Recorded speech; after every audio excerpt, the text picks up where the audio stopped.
Hello friends, இன்றைக்கி நம்ம தோட்டத்தில் என்னெல்லாம் காய் பறிச்சிருக்கோன்னு பார்க்கலாம். ஆக்சுவலாக அவரை காய் வந்து சீசன் முடிஞ்சு போச்சு. அதனால் கொடி நல்லா வாடி போயிடுச்சு இந்த காயிற வெயிலில். அதனால் இருந்த கொஞ்சம் அவரைக்காயை எடுத்துட்டோம். அதுக்கப்புறம் மீதி இருந்த விதைக்கு விட்டுருந்த காயெல்லாமல் பொறிச்சு அதை வந்து விதையெல்லாம் ரிமூவ் பண்ணி ஒரு பேக்கெட்டில் போட்டு ப்ரிசர்வ் பண்ணி வச்சாச்சு. ஆடி மாதம் வரும்போது நம்ம அதை விதை போட்டுக்கலாம் திரும்பன்னுட்டு.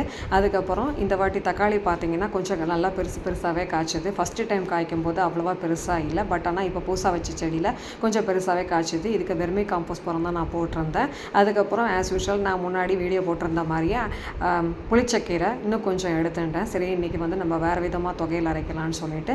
அதுக்கப்புறம் முருங்கைக்காய் அதுவும் கொஞ்சம் நல்லாவே காய்ச்சிருந்தது. பட் இன்றைக்கி சமையலுக்கு தேவையான ஒரு 4 முருங்கைக்காய் மட்டும் கட் பண்ணி எடுத்துட்டேன். அதுக்கப்புறம் பச்சை மிளகா எக்கச்சக்கமாகவே காய்க்குதுங்க.